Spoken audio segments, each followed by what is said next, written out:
Marketing is a podcast for business owners and leaders, produced by my dad, Steve Davis, and his colleague at Talked About Marketing, David Olney, in which they explore marketing through the lens of their own 4 Ps: person, principles, problems, and perspicacity. Yes, you heard that correctly. Apart from their love of words, they really love helping people. So they hope this podcast will become a trusted companion on your journey in business. David? Yes. Give me 5 push-ups, go. Oh, man, that means I have to get out of the chair, work out if I'm going to hit my head, probably take my boots off, probably take my leather jacket off. Can I just do like little scrunchy things while I'm sitting still? I suppose it's called flexibility, and okay, do that. Well, in that case, I'll just sit in lotus position with my feet over the edge of the chair. Okay, I think we'll just go with that second option. Ow. What you didn't see is before I just did 100 push-ups on the floor near you. Did you see any of that? I did not hear the earth shake, so I am somewhat sceptical. Now, listeners, I am not insulting Steve's size or weight, but this is a wooden floor.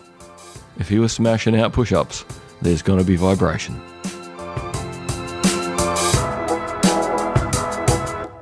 Our 4 Ps. Number 1, person. The aim of life is self-development, to realise one's nature perfectly. That is what each of us is here for. Oscar Wilde. We have an interesting theme to explore today, and starting in the person segment, I think it's the perfect place to begin with it. About a couple of hours ago, we got a phone call while we were travelling to the studio from Alexandra Lopez, or Ali. She is an awesome vocal coach and voiceover artist, absolutely beautiful. If you hear any of her work, it is just class A.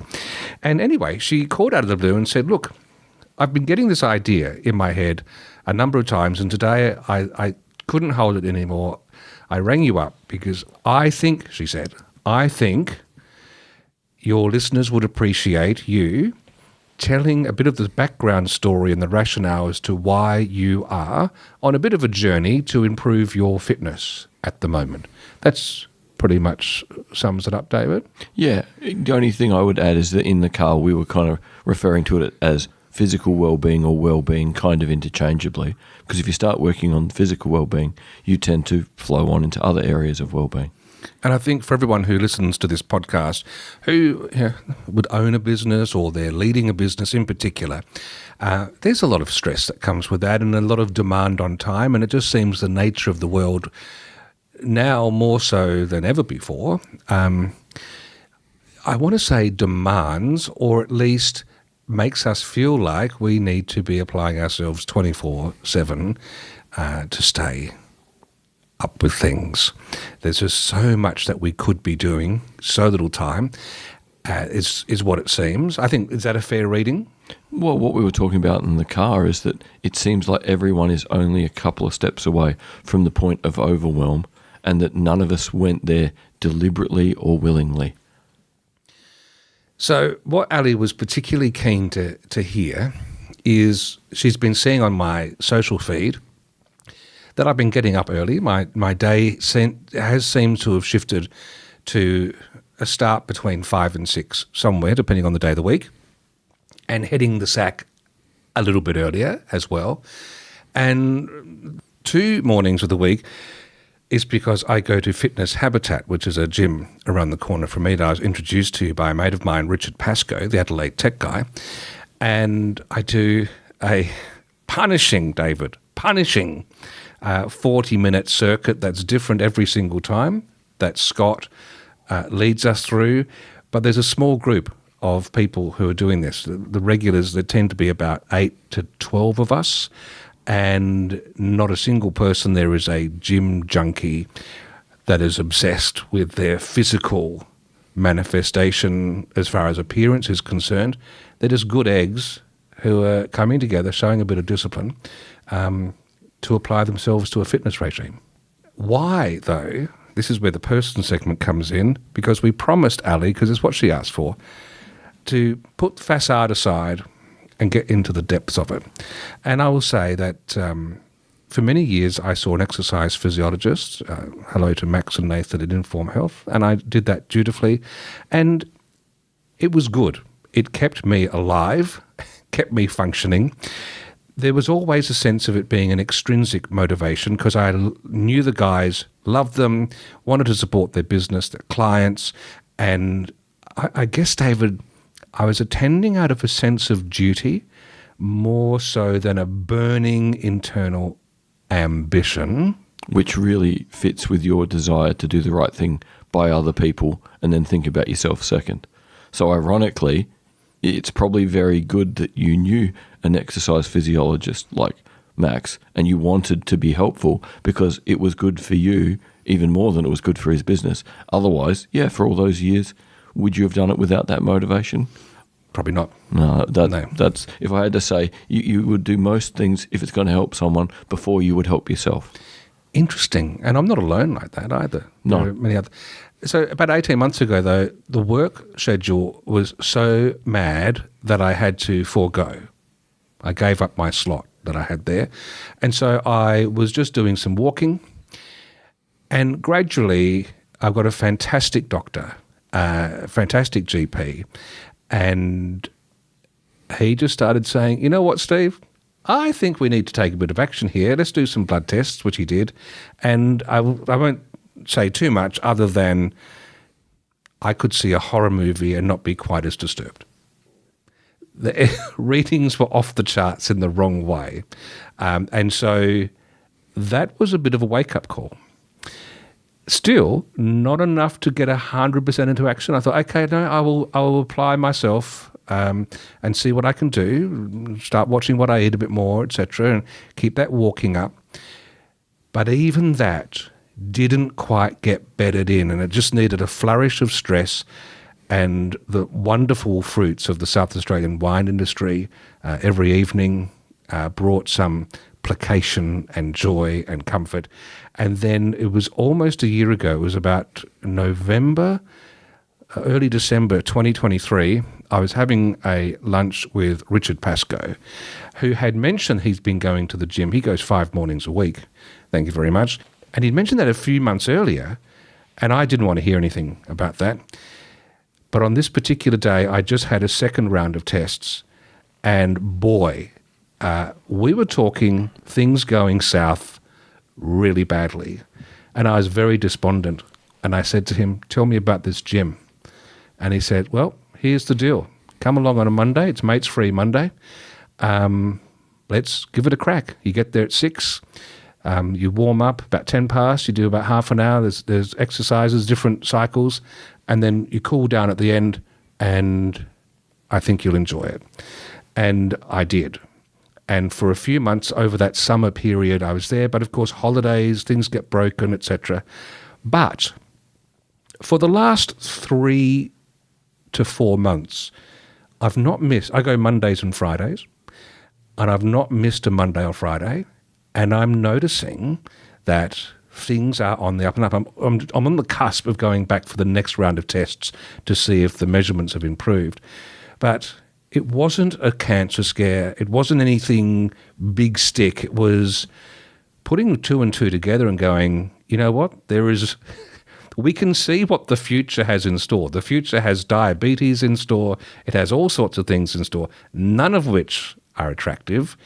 And I also owe it to my daughters and wife to hang around and be more fit, and also my clients to stay sharp. So, Ali, that was the prompter to make this happen. A good doctor who has never been pushy, but he looks at you and he doesn't take BS, but he also says, I'm never going to judge you. I'm never going to say, you're lying to me, Steve. I just ask you to be honest to me. That's all. It's a wonderful relationship, David. It's like all the planets got aligned, but I had to hit that low ebb to say, enough is enough. We stop here. Yeah, because it's always a case you can hear really useful information an awful lot of times. But until you're ready to hear it and you're ready to take action, you just have to hope you're dealing with patient people who don't browbeat you, because if they do that, then you're going to take even longer to listen. Yeah, that's interesting because and look, all of this has relevance with marketing too. Richard was perfect. He mentioned what he did because he was loving it, but he did not push. The GP said, "We're going to do this out of scientific curiosity." Did not push. He trusted me to put two and two together. And again, just from my practical perspective, it's like I tell people, you can talk to me in the mornings before yoga, you can talk to me after. But if you make me lose that hour, I'm going to be a very sad bunny. So you just get people used to the routine you want in your life. And most people will be really respectful of you looking after yourself.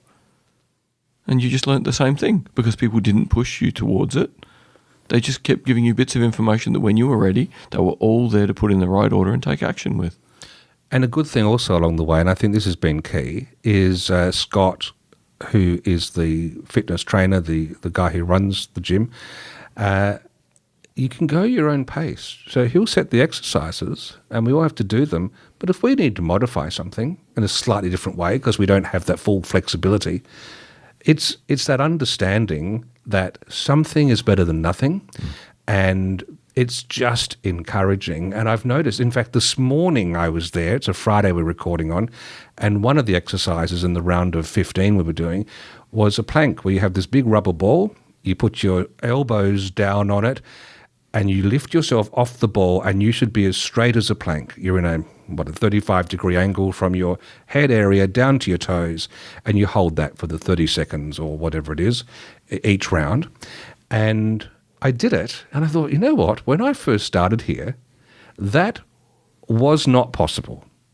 That was not possible. I'd either be resting on the ball with my chest or I would sag after about 10 seconds. So I think it's those little realization moments, David, that the change that happens to this sort of thing isn't overnight.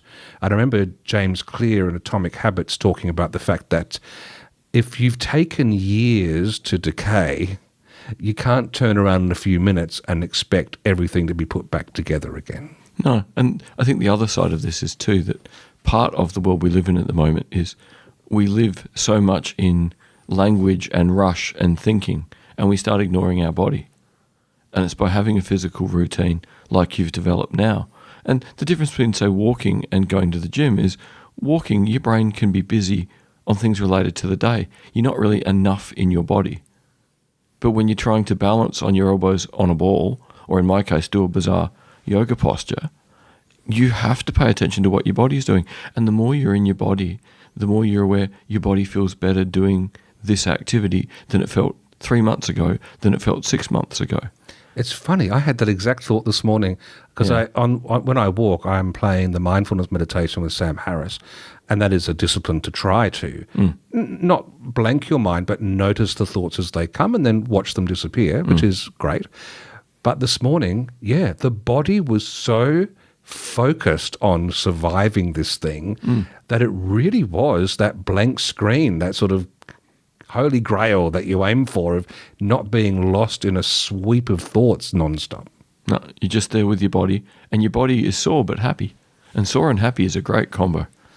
Sore and happy. There you go. Would you go and see them if they were performing at a theatre near you? I reckon they sound like clowns, adult clowns, sore and happy. I actually think it's going to be a Norwegian death metal band, so I'm looking forward to it.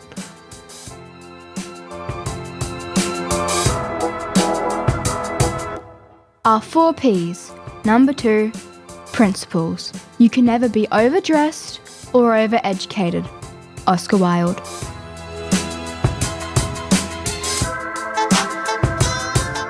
Continuing the conversation, but this time in the principles segment, as we were trying to work out how we take this great gift of an idea of conversation from Ali and keep it in line with the fact that this is talking about marketing as well, there were some principles. In fact, David, I'll throw to you because you were coming up with some ideas about that whole well-being aspect and how they overlap. Yeah, this is something to me that is just a very natural thing that I've been aware of for a long time, and that is the sooner you can do something preemptive for well-being in any aspect of your life, the easier the next hard thing is.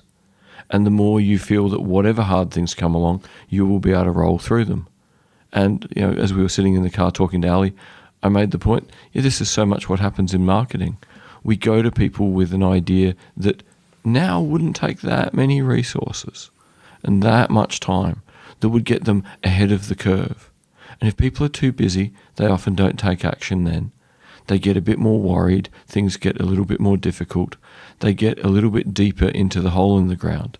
And from that point onwards, it takes more and more effort to get out of the hole and get back on the flat ground and get moving. So really, well-being physically, well-being mentally, well-being in business terms is about being preemptive and doing things before there's actually a problem. When there's just a sign that there's going to be a problem is when you can get the biggest outcome for the smallest outlay of effort.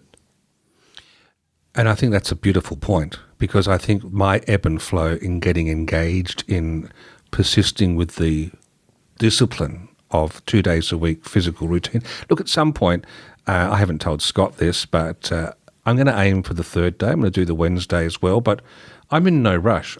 If I can see 8 to 12 months unbroken, solid Monday to Friday, I'm exponentially further than I would ever have been on my previous trajectory. But it is just that it's getting that started and doing those simple things. And I was heartened, Colleen, who's one of our clients who does, I guess, a form of therapy, she did follow the simple things. She got herself a simple WordPress website that we developed for her, with her. She has been blogging. We've just paid attention to the wording on the website being simple, clear, focused on the needs of her client.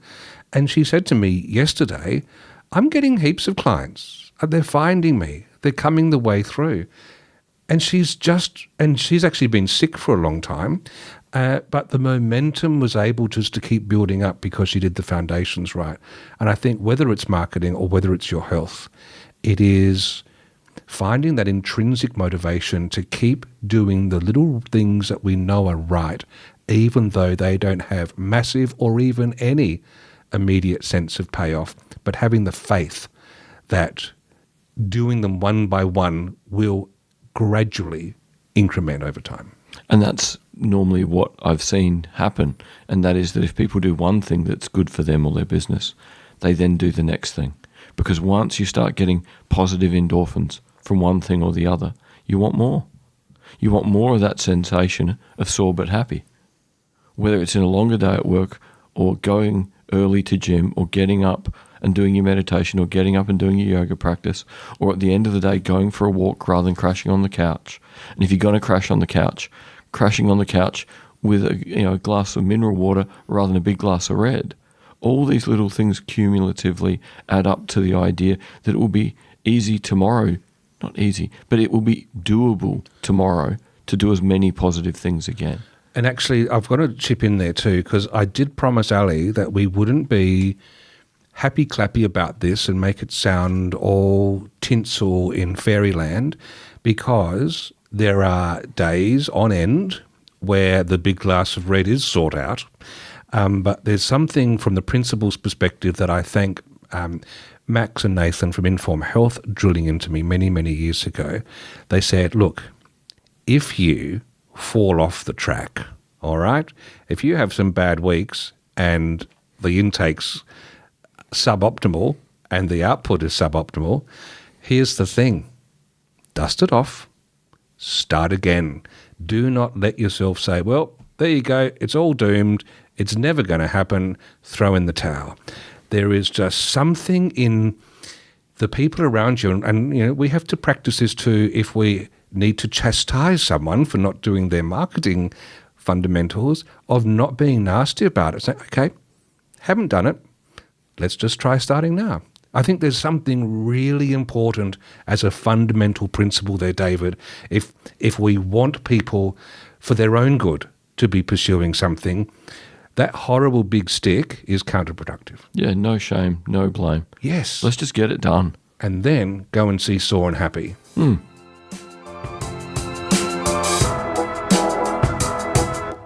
Our 4 Ps. Number 3, problems. I asked the question for the best reason possible. Simple curiosity. Oscar Wilde. In the problem segment, I will just highlight one thing as we continue this reflection on fitness. I think a potential problem that has been avoided, and the problem is petering out and not going to be there and be present for me twice a week at Fitness Habitat, is the fact that unlike when it was just me going to my exercise physiologist appointments, my mate, Richard Pascoe, is going to be there. And I think a big problem that's averted is finding a buddy. And the idea occurs to me about exploring a way that we can help our clients find buddies among themselves too. Of course, we're here to be buddies as well, to help have that level of accountability that a buddy brings to the table. It sounds very kindergarten, but I think it is the thing that in the early days in particular helped stay at it so that a habit could be forged. Now, there have been some weeks when Richard's been travelling, hasn't been there, not been an issue.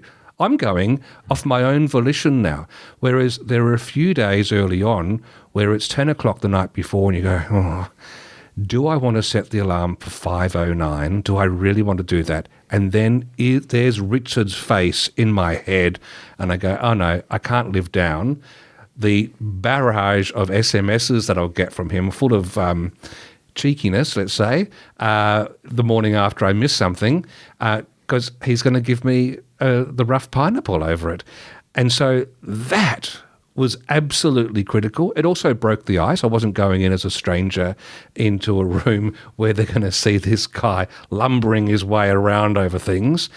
And I really think in the problem segment, finding a sojourner to go with you in whether it's the marketing journey or whether it's in this case, well-being, is key. And I'll add a simple concept to this that fits very nicely. I was talking to a colleague in America yesterday, and we just got onto meaning of life type stuff, as you do once you've done the work, because you like talking to nice people.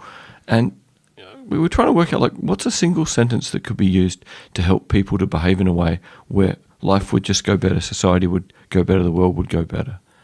And we reached the conclusion that if people just did the following thing, behave in a way that makes it easy to trust you, most problems would go away. So what Steve's been doing with his fitness stuff for months now is behaving in a way that makes it easy for his friend Richard to trust him. He's there. He said he would. He did. And because we are such social beings and social proof plays such a big role in our lives and our perception of the things we experience and interact with, if you just behave in a way that makes it easy for people to trust you, guess what? That's going to be really good for you too. There was a small pocket that warmed up first, then a few others warmed up, and I felt there was a growing bond and connection. And there's a lovely trio there, a daughter, her mum and her auntie. They're there every day, and they're sort of in their little corner of the world. But that's been melting, and everyone, I feel, I've been absorbed into the group now. And even today, I must say, because I love a good gag, and Scott has a trainee there, and he was getting us doing our cool-down exercises, and he had trouble getting down on his knee. And I said, have you injured? There was Band-Aids on his knee, sort of white Band-Aids. He said, yes, I was on my bike, and there was a stick that I didn't see. And I said, look, can I just say, because everyone was a little bit underwhelmed by that, so just say it's a trunk or a branch, like a stick. Come on. Anyway, he started doing the exercises, and I started doing the wrong one because he was doing it a different way. And this mum I referred to said, oh, you don't like change, do you, Steve? I said, no, I think I was still thinking about the stick. And it threw me off. Kaboom. Thank you very much, everyone. Yes. But you see, this then becomes a lovely payoff because I've now forged a community around it. but you don't get that instantly, and that's why having at least one buddy there is just a conduit. It's that acting, the catalyst, to help all the pieces connect with each other.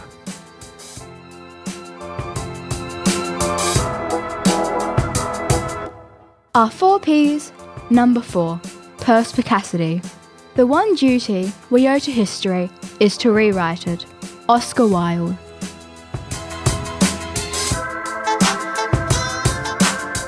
And so in perspicacity, where we think about thinking, we apply thinking to something, and typically it's older advertising campaigns, and of course you can't go past the classic Norm ads and Life Be In It.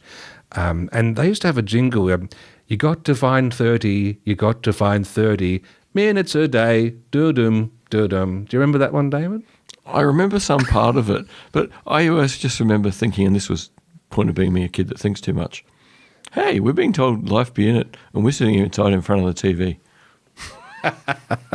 So I got the irony even at about age 8 or 9 when I remember the ads starting. Well, there was a spoken one. Let's dig them out. Let's have a listen to it.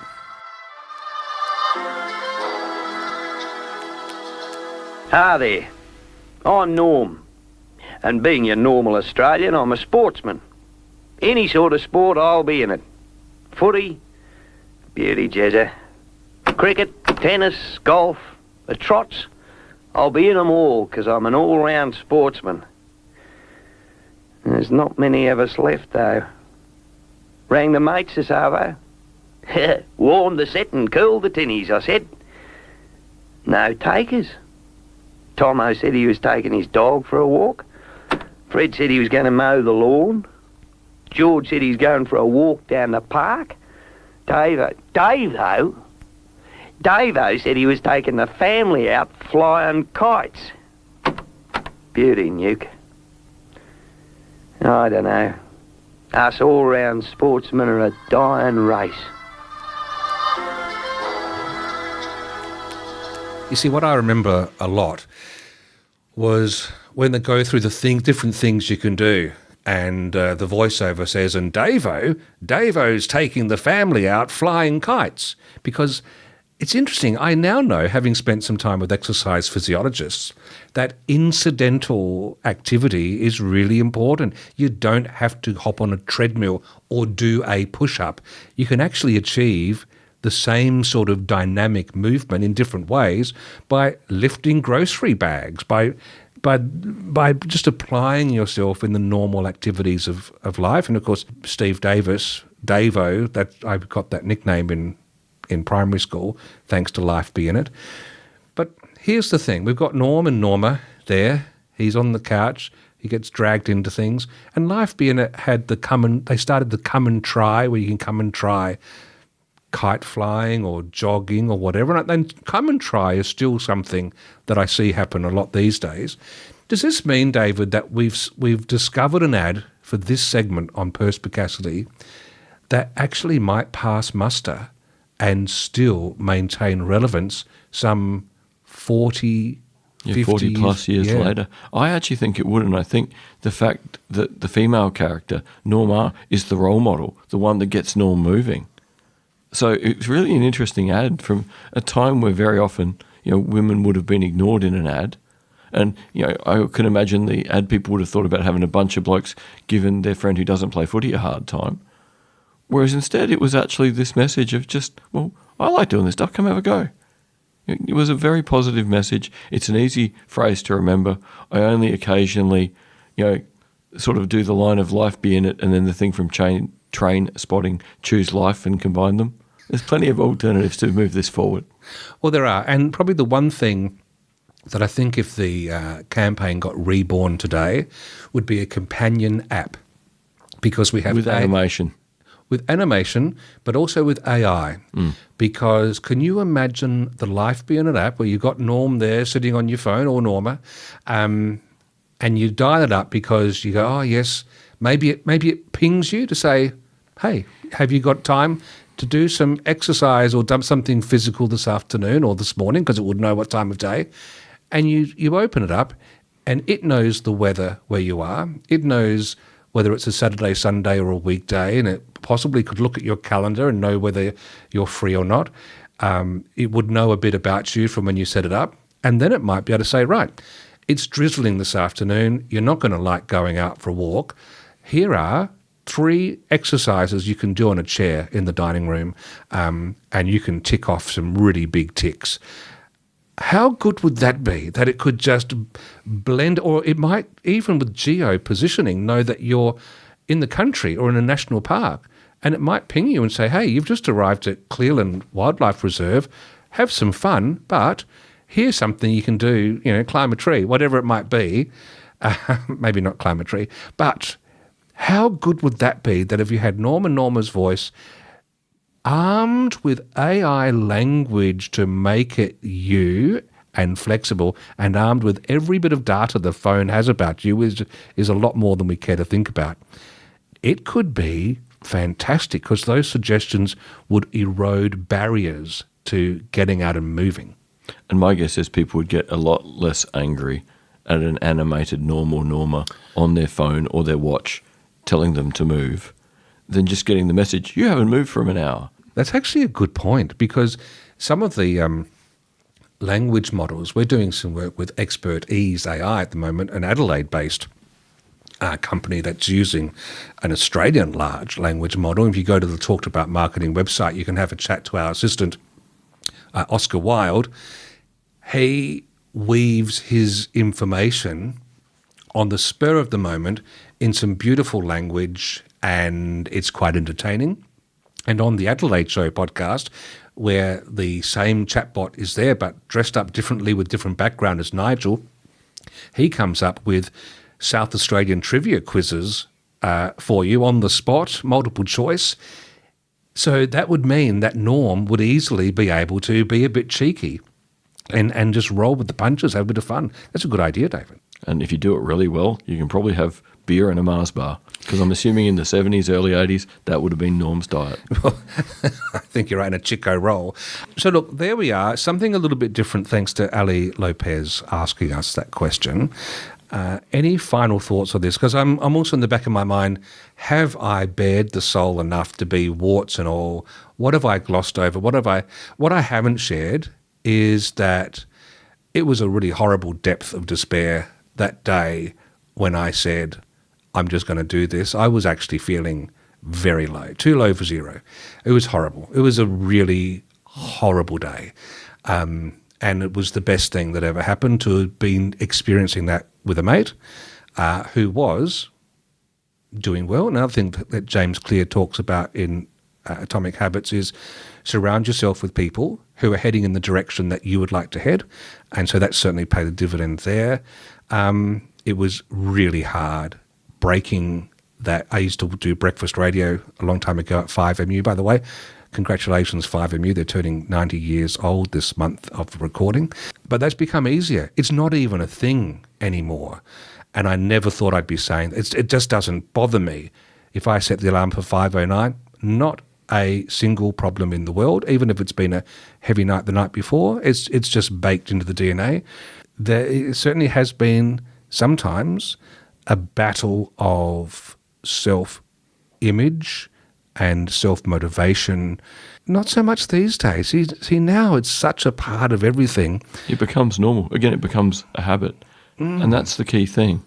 The thing I'd add here too is whether it's you that needs to start looking after your well-being or someone else. If it's someone else, support them. Don't give them a hard time. They're already giving themselves a hard enough time. A little bit of positive support at the right time is going to have infinitely more positive impact than giving them a hard time all the time. They'll just shut down, stop listening, feel worse, eat more, drink more, do less. And 2 negatives do not make a positive. There you go. I hope there is something valuable here because it has had a much better payoff of psychological resilience as well as fitness. My daughter, who's 16, is a mad athlete. She's got a set of biceps on her, but mine are catching up. Like we will both often do a double check of our biceps development, and I'm back to the role that I should have of the best biceps in the house, but by golly, hers are really strong, David, so don't get on her bad books. I'm glad I don't have to judge this competition. No. Anyway, that's it for now. If you like it, leave a comment, and if the Norwegian death metal band Sore and Happy come to town, we'll shout you a couple of tickets. Group activity. Bring your own chicken. Thank you for listening to Talking About Marketing. If you enjoyed it, please leave a rating or a review in your favourite podcast app. And if you found it helpful, please share it with others. Steve and David always welcome your comments and questions, so send them to podcast@talkedaboutmarketing.com. And finally, the last word to Oscar Wilde. There's only one thing worse than being talked about, and that's not being talked about.